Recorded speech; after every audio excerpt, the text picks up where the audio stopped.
Iron Man 2's best casting created the problem that made it one of the MCU's worst movies.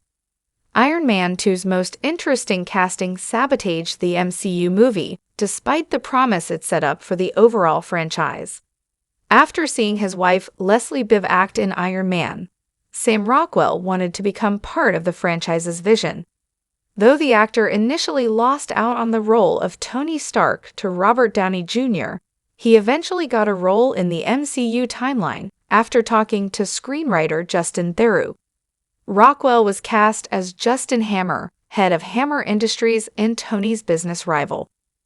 What makes Hammer a unique character is that he wasn't actually meant to be in this chapter of the story initially.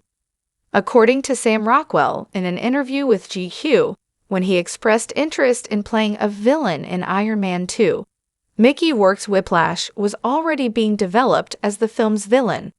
Production talked to Rourke, and the final decision was to split the film between the two villains.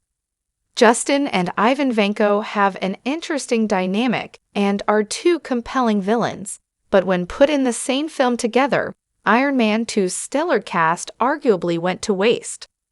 Iron Man 2 adding another villain sabotaged the impact of both. Though villains usually do play a key role in almost every MCU movie, the main focus is almost always on the hero. A villain's limited screen time has to be strategically juggled between fleshing them out as a character and developing their dynamic with the hero.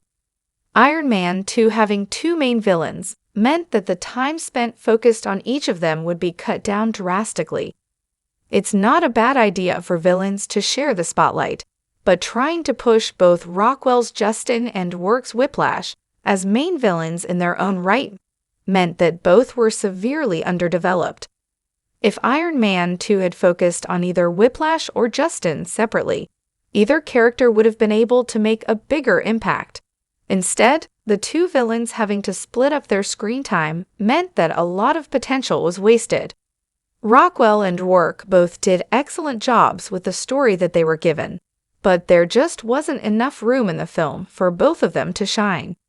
Iron Man 2 having some pretty interesting villains should have been enough to make the story interesting, but since the character development was so underwhelming, it just made the film unmemorable.